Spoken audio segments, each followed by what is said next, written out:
e versículo 1 a seguir. Jeremias capítulo 1, versículo 1 a seguir. Jeremias capítulo 1, versículo 1. Saiba que você já é um vencedor por poder estar na presença do Senhor, para poder ouvir a sua voz, aonde cremos que Deus há de nos abençoar, há de nos fortalecer nessa noite. Os jovens foram no congresso do Autostrada, senti uma falta de alguns irmãos, mas cremos que Deus está no controle de todas as coisas. Amém? Jeremias capítulo 1, versículo 1 a seguir. Quem achou diz amém. Amém. Diz assim a palavra do Senhor. Palavras de Jeremias, filho de Ilquias, dos sacerdotes que estavam em Anatote, na terra de Benjamim. A ele veio a palavra do Senhor nos dias de Josias, filho de Amon, rei de Judá, no 13º ano do seu reinado. Ele veio também nos dias de Jeoquim, filho de Josias, rei de Judá, até o fim do ano 10º de Zedequias, filho de Josias, rei de Judá, até que Jerusalém foi levada em cativeiro no 5º mês.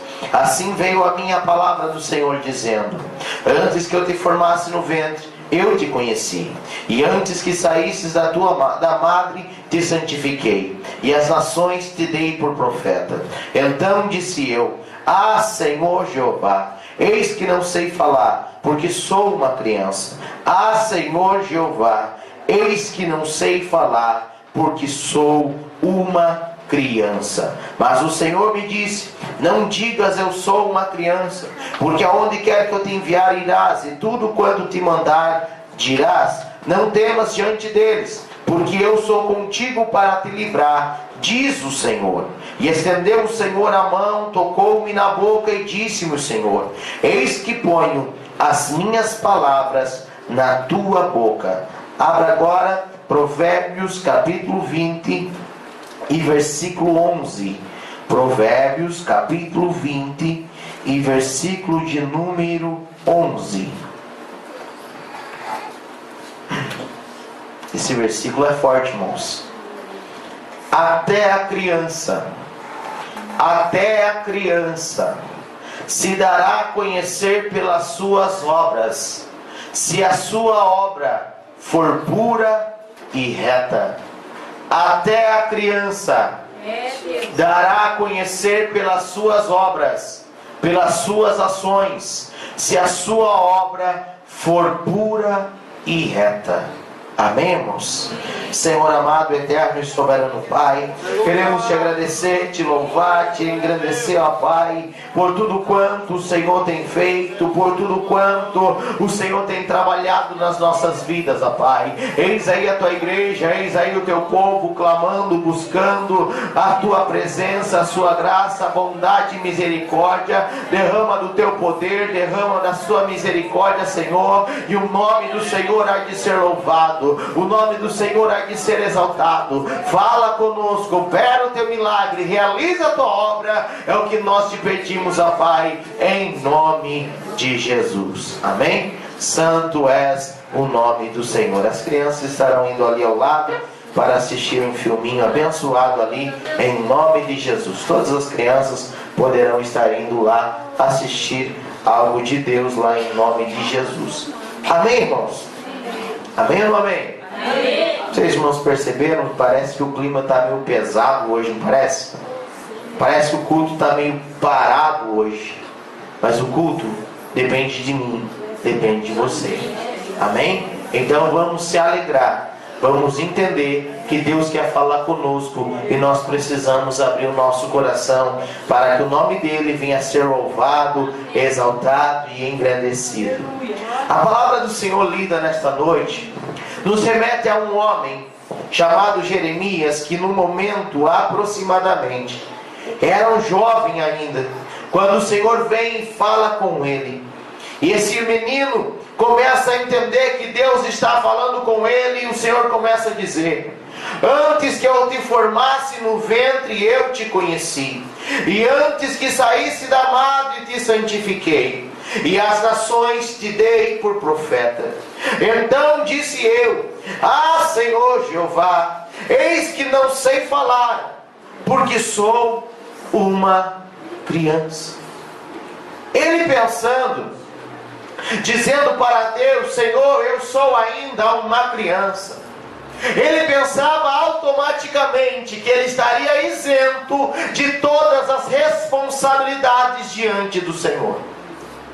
Quando Jeremias, o profeta, conhecido como profeta das lágrimas, o profeta chorão, quando ele fala com Deus, quando Deus fala com ele, ele quer se justificar, dizendo: Senhor, passa a bola para outro, passa a chance para outro, passa a oportunidade para outro, Senhor, porque eu ainda sou uma criança, eu sou pequeno ainda, eu ainda, Senhor, não cresci, eu ainda não amadureci, eu ainda nem o quartel passei, Senhor, eu ainda sou uma criança. Porém, a palavra do Senhor vai nos dizer, na palavra a qual nós lemos no livro de Provérbios, no capítulo 20 e no versículo 11, que até a criança dará a conhecer pelas suas ações se as suas obras são boas e retas. E aí nós começamos a entender que muitas das vezes, quando falece uma criança, nós falamos assim: morreu um anjinho. E nós começamos a entender que esse anjinho, ele até que quantos anos de idade que ele permanece um anjinho? Se a palavra do Senhor vai nos dizer que até a criança dará a conhecer pelas suas ações. Até a criança, ela já precisa estar passando informações. Em outras palavras, Salomão queria dizer: você vai conhecer a criança pelo fruto que ela vai dar. Ela vai produzir um mamão se o pé for um mamoeiro. Ela vai produzir um limão se for um limoeiro. Até a criança dará a conhecer pelas suas ações. E aí a gente vê o abençoado do Jeremias querendo se justificar: Senhor, passa por mão Daniel, porque eu ainda sou uma criança. Senhor, passa por mão Pedro, porque eu ainda sou uma criança. E muitas das vezes nós falamos: passa para o outro, eu não sei falar. Passa para o outro, eu sou tímido. Passa para o outro, eu não tenho coragem. Passa para o outro, eu ainda sou pequeno. Passa para o outro. Mas a Bíblia vai nos dizer que até a criança dará a conhecer pelas suas ações, se as suas obras forem boas e retas.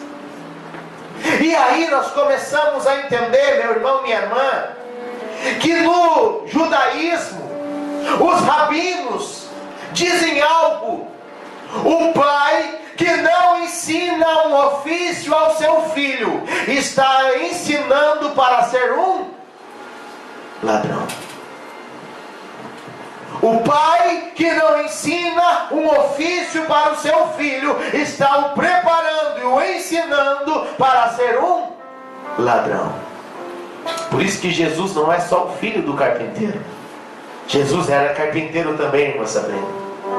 Aí nós começamos a entender que não havia crianças, o menino, a menina, até os 2 anos de idade. Depois dos 2 anos de idade, já começava a aprender os fazeres de casa. O menino saía de casa e acompanharia o seu pai em todos os seus ofícios. Porque a Bíblia vai nos dizer, lá em Provérbios 6,6, vai ter com quem? Ó, preguiçoso. Vai ter com a formiga. E esses dias a Ju deixou um pedaço de bolo em cima da pia. Quando chegamos em casa, uma fileira assim, ó. E o bolo quase totalmente acabado. Elas foram lá, elas se chamaram umas outras e foram lá e acabaram com o bolo. Daquele tamanho que elas são, elas destruíram aquele bolo de chocolate. E aí nós perguntamos para Deus: Senhor, o que eu faço, Senhor, na tua presença? E aí abrimos e vemos Eclesiastes capítulo 9 e versículo de número 10, a qual Salomão vai continuar continuar dizendo para mim e para você: tudo quanto te vier à mão para fazer, faze-o conforme as tuas forças, porque na sepultura para onde tu vais, eu vou, nós vamos. Não há obra, nem indústria, nem ciência, nem sabedoria alguma. Então o Senhor nos chama para fazer a sua obra. E aí nós começamos a perguntar um pouco. Se você já teve a oportunidade de evangelizar alguém. O chavão assembleiano é chegar para alguém e falar: Deus tem uma obra na tua vida. Quem já escutou isso? Antes de ser cristão. Deus tem uma obra na sua vida. Está errado? Não está errado. Está correto. A maior obra que Deus tem na minha e na tua vida é a obra de salvação, é o plano de salvação. Mas se essa pessoa pergunta: amém, Deus tem um plano na minha vida, mas na tua vida, qual é a obra que Deus tem? Jesus maravilhoso. O que você responderia para Deus essa noite? Glória a Deus. O que você responderia para Deus essa noite, dizendo: Senhor, a obra que eu tenho nas tuas mãos, que está nas minhas mãos, eu vou fazer, porque eu sei que tudo que vier à minha mão para fazer, eu vou fazer conforme as minhas forças, porque na sepultura para onde eu vou, não há obra, nem indústria, nem ciência e nem sabedoria alguma. É verdade. O Senhor nos chamou para fazer a obra. O Senhor nos chamou para fazer a diferença. Eclesiastes capítulo 11, versículo 1. Algo muito interessante é: lança o teu pão sobre as águas, e depois de muitos dias o acharás. Eles aproveitavam quando o rio se enchia, lançavam-se as sementes de trigo, e quando o rio abaixava, a semente já estava lá dentro da terra, começava a germinar e começava a aparecer os frutos daquelas sementes. Só que muitas das vezes a Bíblia vai nos dizer assim: aquele que observa o vento, nunca semeará. O que você está esperando para fazer a obra? Está esperando o vento passar? Estava esperando a poeira abaixar? Está esperando a situação melhorar? Está esperando o que para começar a fazer a obra? Deus vai escolher sempre homens e mulheres que estão querendo fazer algo diferente. Quando abrimos em 1 Samuel 12, 24, a Bíblia vai nos dizer que nasce um menino chamado Salomão, filho de Davi, com Batseba. E vemos também em 1 Crônicas capítulo 28, 5. 1 Crônicas 28, 5. A Bíblia vai nos dizer que Davi escolhe Salomão. Porém, Davi tinha muitos filhos. E de todos os meus filhos, porque muitos filhos me deu o Senhor, escolheu ele, o meu filho Salomão, para se assentar no trono do reino do Senhor sobre Israel. Não foi só Davi que escolheu, mas também foi o Senhor. Por que ele vai escolher esse homem? 1 Reis, capítulo 4, versículo 32. Salomão era uma criança ainda, mas ele dava continuidade à obra que Deus tinha na sua vida. No primeiro livro de Reis, no capítulo 4 e no versículo de número 32, a palavra do Senhor vai nos dizer que Salomão era o homem que estava fazendo a obra do Senhor, e disse 3.000 provérbios, e foram os seus cânticos 1.005. Salomão ainda era jovem, mas Salomão já havia composto 3.000 provérbios e mais de 1.005 cânticos. Salomão era um homem que queria fazer a obra do Senhor. Ele louvava, ele adorava, ele exaltava o nome do Senhor. A Bíblia vai nos dizer que Davi morre, Salomão dá continuidade à obra.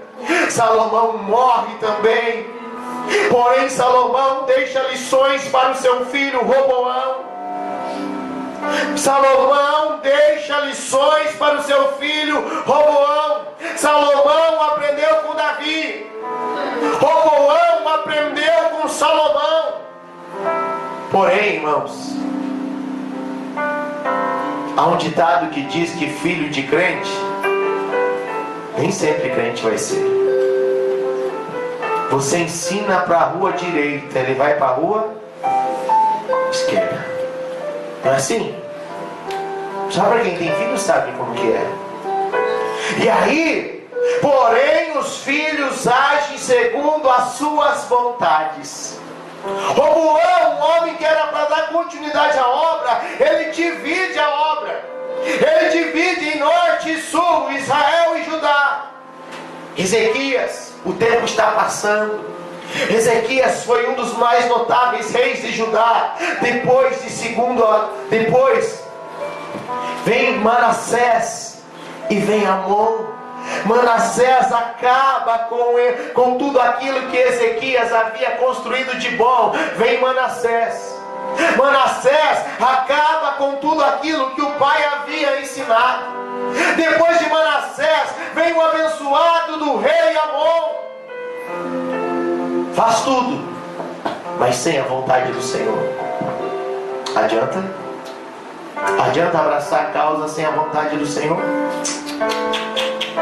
Só que ainda quando estava Roboão, vem um profeta e diz assim: ei, vai nascer um menino daqui a alguns dias, o nome dele será Josias, e ele vai mudar o quadro da história.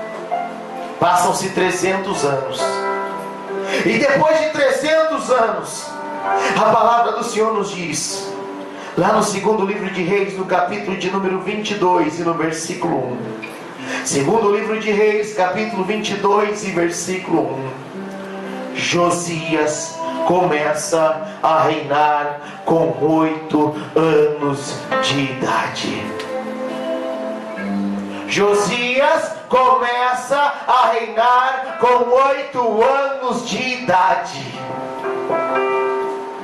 Ele era rei com 8 anos de idade. Era um menino ainda. Era um menino ainda que mal tinha feito o prezinho.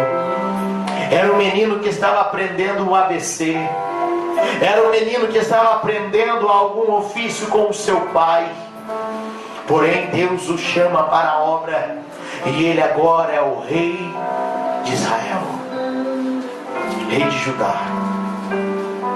A palavra do Senhor vai nos dizer que esse homem chamado Josias, homem que eu digo com 8 anos de idade, ele começa a tomar algumas atitudes na presença do Senhor.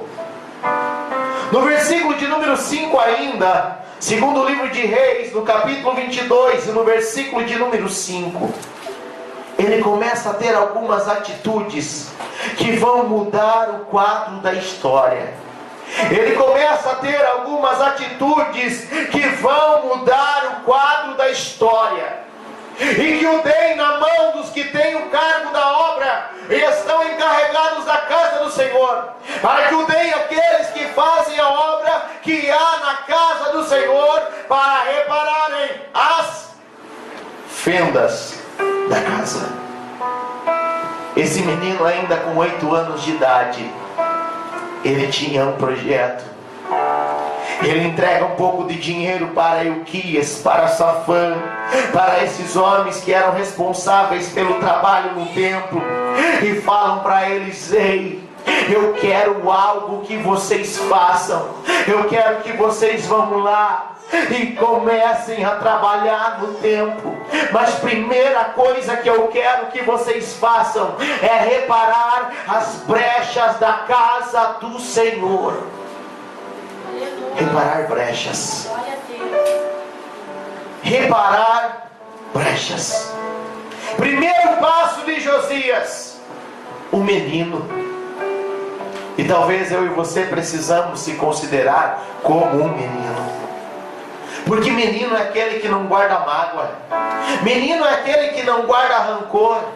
Criança é aquele que você grita, dá uns tapas nele, e daqui a pouco ele está lá: pai, te amo. Criança é aquela que você xinga e fala que não vai dar, ele fica aborrendo, e daqui a pouco está lá: mãe, eu te amo. Criança não guarda rancor. Criança não guarda mágoa. Por isso que nós temos que começar a fazer a obra do Senhor igual uma criança. Só que uma criança responsável, porque até a criança dará a conhecer pelas suas ações, se as suas obras forem retas e boas. Olha o que o Senhor está falando para você. Eu quero que você seja uma criança responsável na minha presença. Criança na essência, mas responsabilidade de adulto.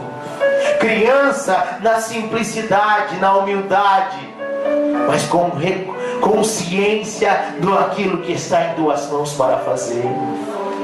Deus te chamou para fazer uma obra, irmãos. Deus te chamou para fazer a obra, irmã. Deus te chamou para fazer a obra, irmão. Você tem convicção do seu chamado? E o que você tem feito até hoje? Algo que a gente percebe muitas das vezes, indiferente aonde for, é colocada a culpa em uma pessoa. Se a igreja vai bem, o pastor é uma bênção. Se a igreja vai mal, quem que é uma bênção? A igreja. O ruim é o pastor. E nós precisamos aprender algo, que sempre quem vai levar a culpa é quem está à frente. Por isso que nós vemos que muitas das vezes ninguém quer abraçar a causa. Porque abraçar a causa é dar a cara a tapa. É lidar com multidões, com pessoas. E muitas das vezes pessoas começam a questionar e a perguntar: por que acontece aquilo? Por que acontece aquele outro? Nós aprendemos e precisamos fazer uma coisa: a reparar as brechas que se levantam contra a nossa vida.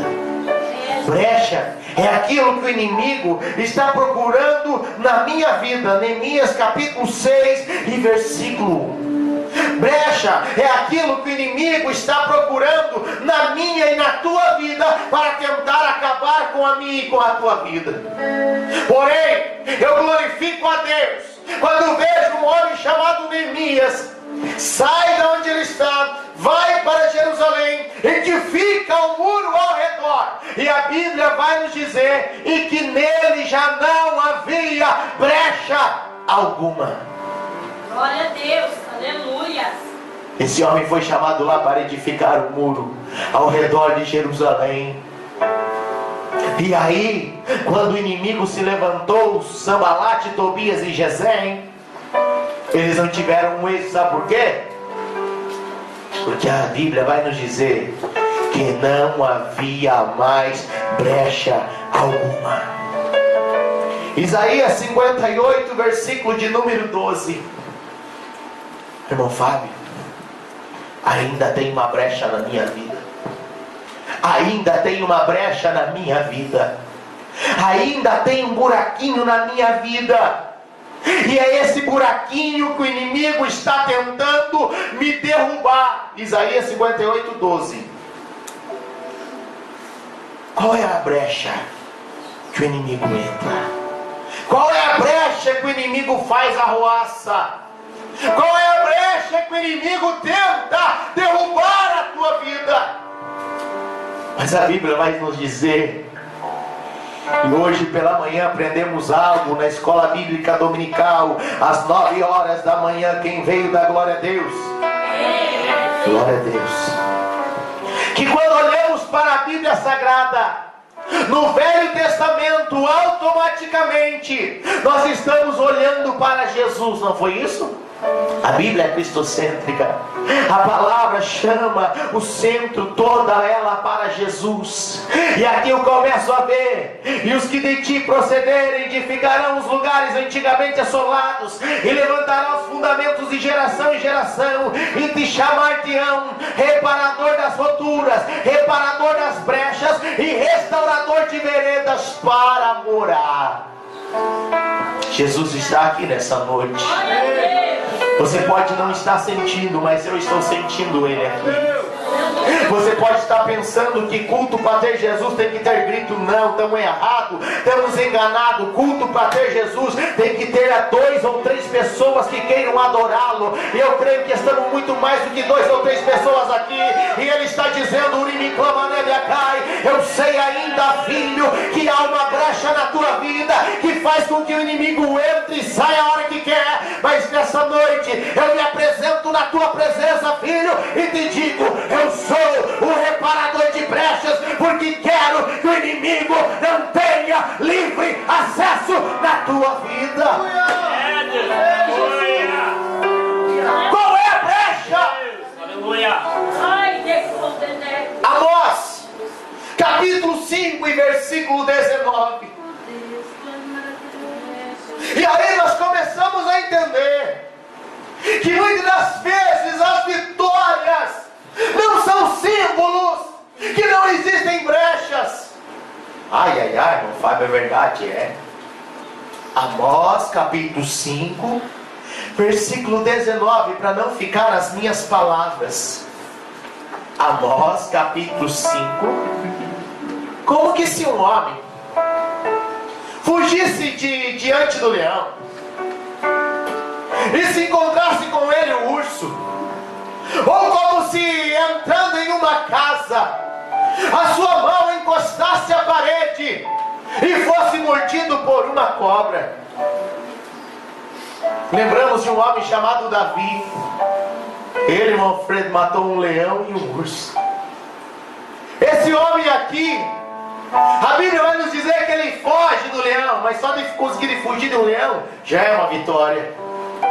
Ele consegue também, ele se depara com o urso. A Bíblia não vai dizer o que ele faz com o urso, mas ele entra numa casa.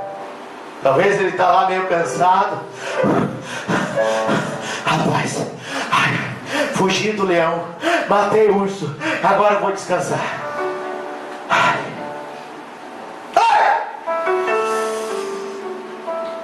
Uma cobra me picou, porque tinha uma cobra encostada à parede. E cobra só fica na parede se ela tiver alguma brecha. Cobra só fica na parede se tiver uma brecha. Ramandacai.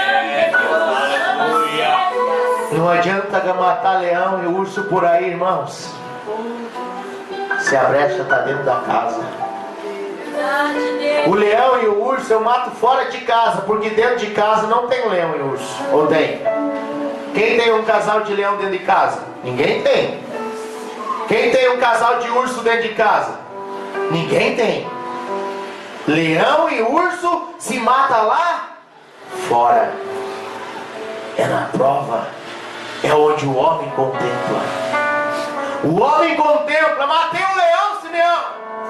Matei o urso, Lucas. Vou em casa descansar agora.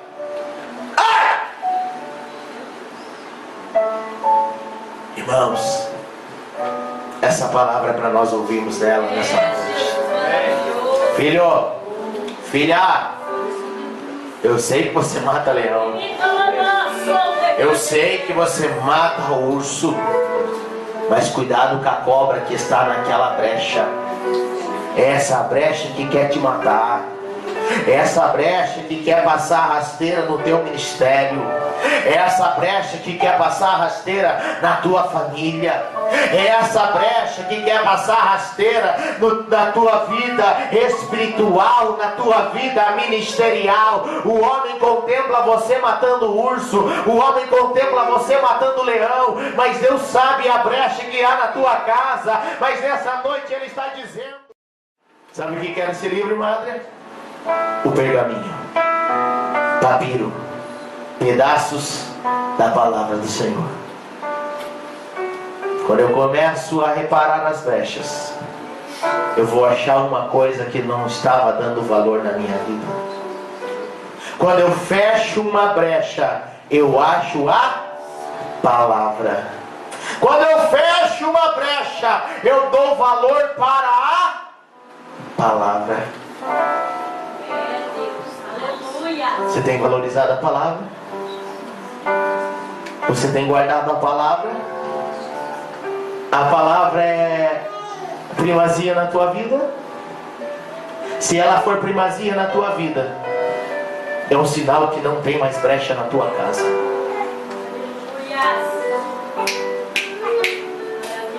Se é na tua vida a palavra for a primazia, for o centro, for o guia, for a bússola, é um sinal que na tua casa as brechas já foram fechadas. Na tua casa espiritual estou falando. E aí eles começam a ler esse livro. E a Bíblia vai nos dizer no versículo de número 11, Lucas, 2 Reis, capítulo 22, versículo 11. Sucedeu, pois, que, ouvindo o rei as palavras do livro da lei, rasgou as suas vestes. Antigo Testamento, rasgar as vestes, se lançar ao chão, jogar cinzas sobre a sua cabeça, era um símbolo de humilhação. Aleluia.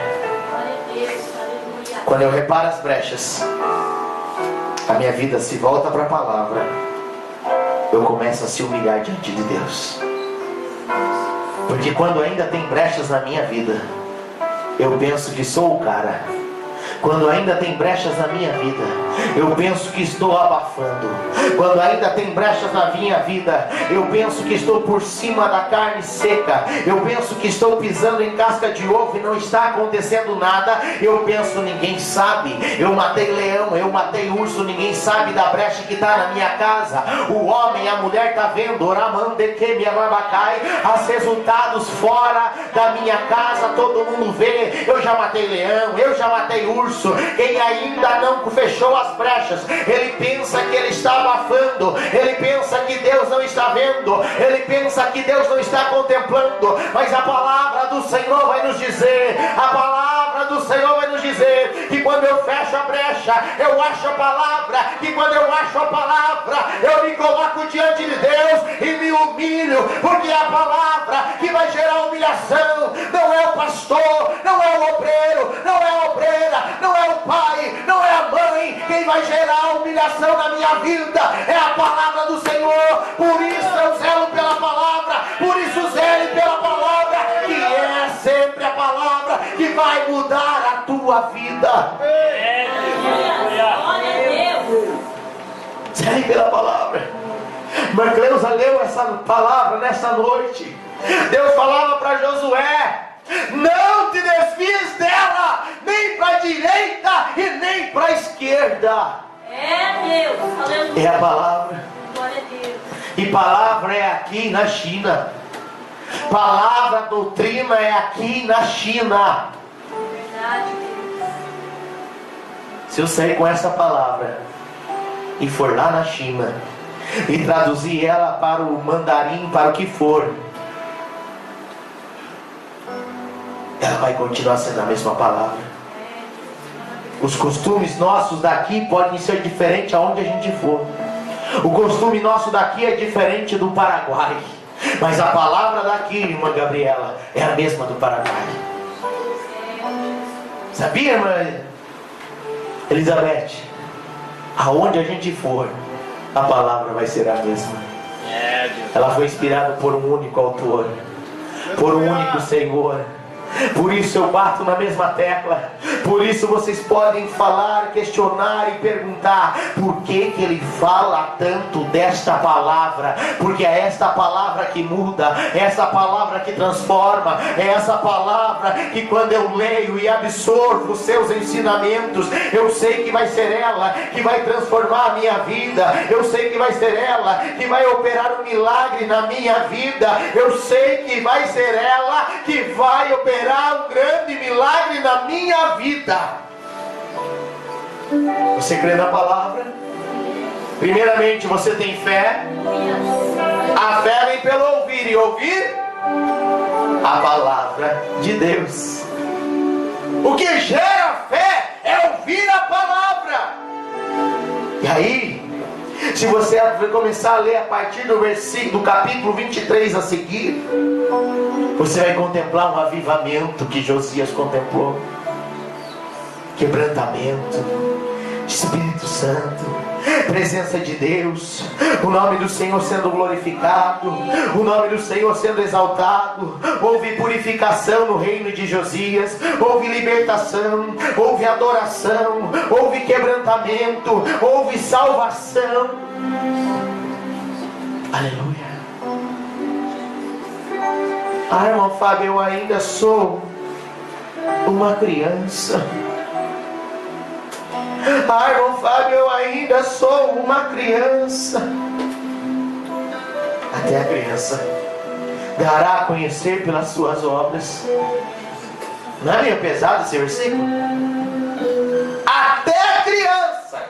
Não é o ancião, não é o velhinho, não é a velhinha, é até a criança. Não é aquele que a gente pensa: ah, esse vai prestar conta diante de Deus. Mas quando a gente olha para a criança, até a criança dará a conhecer pelas suas obras e pelas suas ações, se elas são boas e se elas são retas diante de Deus. Ah, Senhor, eu não vou fazer porque eu ainda sou uma criança. Amém. Jeremias, não fale que você é uma criança. Eu quero simplesmente que você aprenda a se humilhar diante da minha presença. Aleluia. Aconteceu uma história no segundo livro de Reis ainda, capítulo 5 e versículo 14, acerca de um homem chamado Naamã. Naamã, o nome dele é agradável. Tem alguma coisa a ver com Naamã? General do exército do rei da Síria, homem abençoado, homem cheio de fama, porém leproso. Lepra, símbolo do pecado. Lepra, símbolo do erro. Lepra, símbolo da falha. Ele colocava o terno dele, colocava a roupa do quartel dele, a lepra sumia. Alguém conseguia ver a lepra dele enquanto ele estava com o terno dele? Ninguém. Tinha uma menina lá, uma menina que foi aprisionada depois de uma guerra. Ela fala: ei, se ele conhecer o nosso Deus, Deus pode mudar a história dele. Ele manda a carta para o rei não pode fazer nada. Eliseu escuta a notícia lá e fala para ele: manda ele falar comigo. Naamã pega o ouro, Naamã pega a prata, Naamã pega presentes e vai até Israel.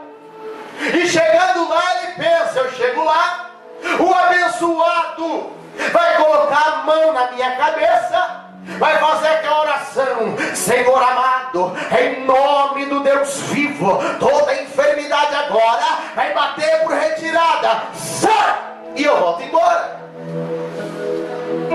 Só que ele chega lá e o abençoado do Eliseu: rapaz, Moisés está com lepra, né? Pode orar por mim aí? Não vou orar por você. Deus mudou o plano. Deus manda você ir mergulhar no rio Jordão. Vai lá, mergulha no Jordão 7 vezes. E ele pensou, sabe do que? Eu vou embora. Lá perto de Damasco tem 2 rios, Abana e Farpar, rios abençoados, limpos, água cristalina. Eu não vou mergulhar no rio sujo do Jordão. Estava indo embora. O seu servo fala, ei rei, ei senhor, se ele te pedisse coisa a mais, o senhor não ia fazer para ser curado? O que custa mergulhar no Jordão? Ele sabe o que? Eu vou fazer isso. Só que para mergulhar, ele teve que tirar a roupa. Ele teve que tirar a roupa. E apareceu a lepra dele. Mergulhou uma vez, voltou, olhou para o corpo, nada. Mergulhou a segunda, terceira, a quarta, a quinta, sexta vez, olhou para o corpo e nada. Eu falei que não adiantava mergulhar, rapaz. Mas o senhor mergulhou 6 vezes. E ele mandou o senhor mergulhar 7. Então, vai lá e mergulha de volta. Ele mergulha a 7ª vez. E quando ele volta, ele olha para o corpo dele. A pele dele está igual a de uma criança. Ai, ai, ai, mãozinha na cabeça. O Senhor está falando ao meu, ao teu coração nessa noite. Eu sei da tua lepra. Sei. Não existe nada no mundo que Deus não saiba, irmãos. Só que Ele sabe. Se você mergulhar, você pode voltar a ser uma criança nessa noite. E é isso que o Senhor quer de mim, de você e de nós. Ele fala, eu conheço a tua lepra, mas eu sei o que eu posso fazer por você. Mergulha 7 vezes. Mergulha 7 vezes. Faça aquilo que eu estou pedindo para você fazer, Naamã. Porque aquilo que você tem que fazer, eu não faço por você. Deus é o Deus das causas impossíveis.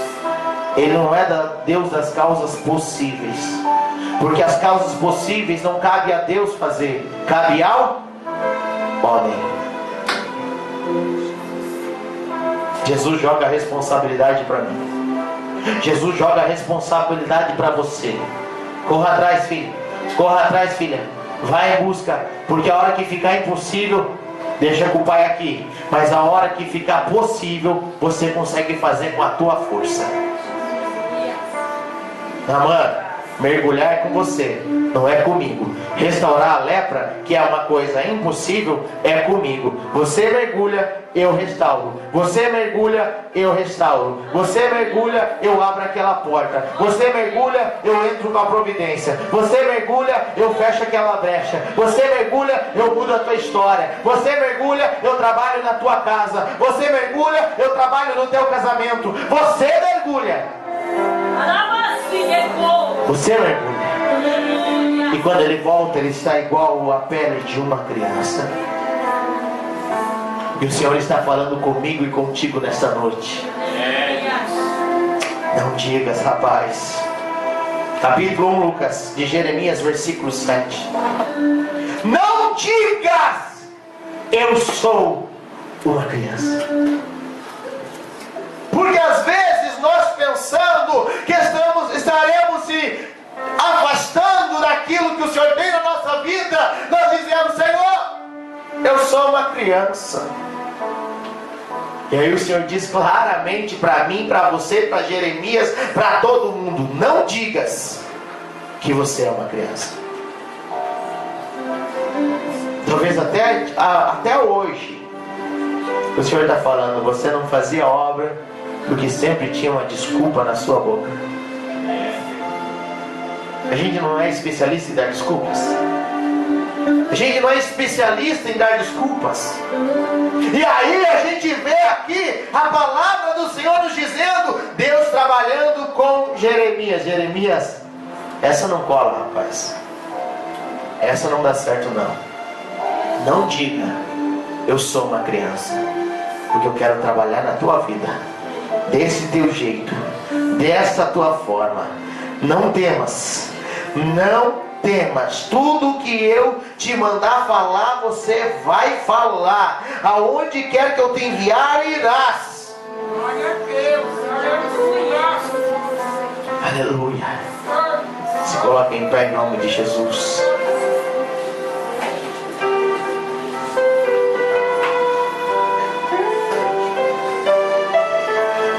Não há desculpas. Faça a obra. Talvez você queira continuar ainda com esse ditado: não vale, eu sou uma criança. Criança também repara brechas. Criança também conhece a palavra de Deus. Criança também se humilha. Criança há de contemplar o avivamento que virá depois da brecha, depois da palavra e depois da humilhação. Deus falou com vidas aqui que são acostumados a matar leão e matar urso, mas tem perdido para serpente dentro da sua casa. Tem brecha ainda. O Deus de Isaías 58:12 está em nosso meio. Eu quero reparar brechas, filha. Eu quero reparar brechas, filho. Eu quero trabalhar na tua vida, na tua casa, no teu lar e no meio da tua família. Se Deus falou contigo, irmão e irmã, sai do teu lugar até a frente. Irmão Simeão vai estar louvando e logo estaremos orando nesta noite.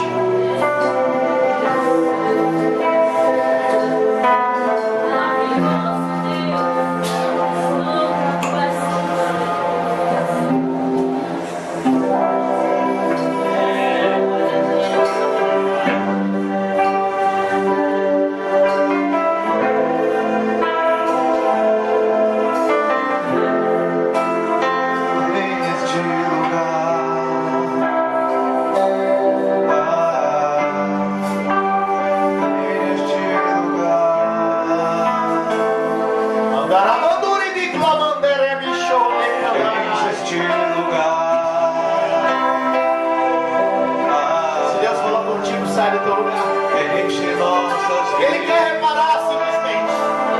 Ele quer operar milagre na tua vida nesta noite. Ele está dizendo: ei, filho, ei, filha, todas as brechas de Satanás na tua vida vão ser reparadas hoje em nome de Jesus. Ele me clama na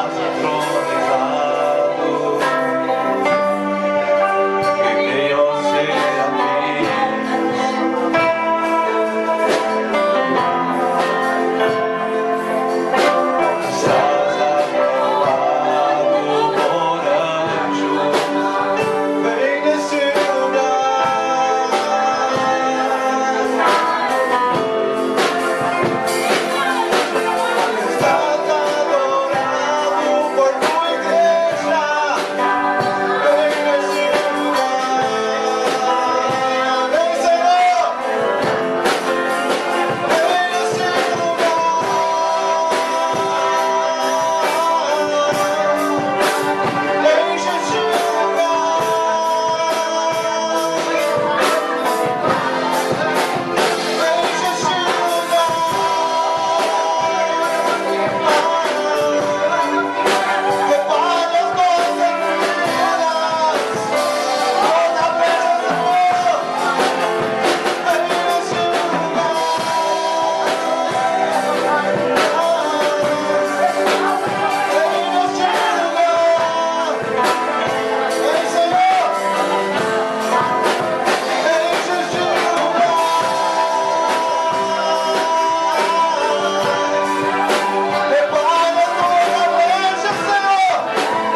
Você vai se humilhar e há de contemplar grandes obras sim na tua vida.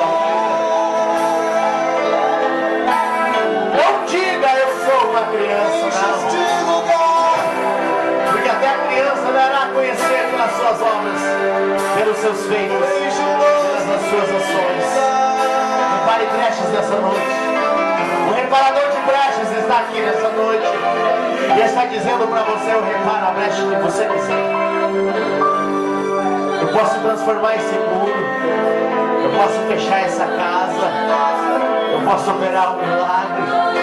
Pai querido, Pai amado, obrigado, Pai, pela tua graça, bondade, misericórdia, benevolência. Obrigado, Pai, por esse culto a qual sentimos a tua presença, Pai. E eu creio, Pai querido, Pai amado, que lágrimas tem grande valor na tua presença. Eu creio que lágrimas tem um grande valor na tua presença, Pai.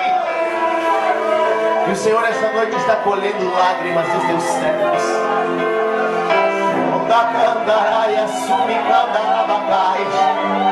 Há famílias aqui, Pai querido, Pai amado, que estão sendo abaladas. Há casamentos comprometidos por causa de brechas. Há famílias comprometidas por causa de brechas. Há ministérios comprometidos por causa de brechas. Há salvação comprometida por causa de brechas.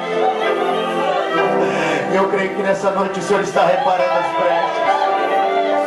Eu creio que nessa noite o Senhor está reparando as brechas. Restaura esse casamento, restaura essa vida, restaura esse ministério, restaura essa família. Unimiclome, a Xerai, a Serebe, Candequeia, Nabacalabacai. Espírito Santo, faz a tua obra. Vai confirmar curas, milagres, maravilhas e prodígios. Fortalece a tua igreja, renova o teu povo. É o que nós te pedimos e te agradecemos, ó Pai, em nome de Jesus.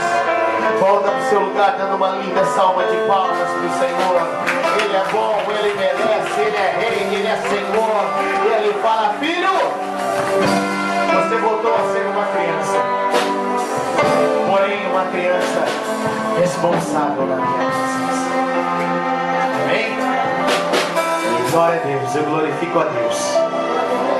Porque eu glorifico a Deus, porque quando vejo pessoas chorando,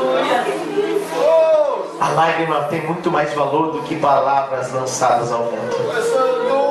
Porque a lágrima sai do coração. Irmão Fábio, a palavra também sai. Nem sempre. Nem sempre. Se eu pedir para você dar glória a Deus, você me repete: dá glória a Deus. Mas eu não consigo fazer ninguém chorar. Não é assim? Eu não consigo fazer ninguém chorar. Quem faz chorar é Deus. É a palavra. E nessa noite Deus reparou algo aqui nessa noite. Você vai testemunhar para a honra e a glória do Senhor. Esse culto está sendo um divisor de águas em muitas vidas aqui. Esse culto está sendo um divisor de águas em muitas famílias aqui. Talvez você pensou nesse culto: e não tem ninguém hoje, os jovens não estão aí, os outros irmãos não estão aí. Mas Deus estava aqui.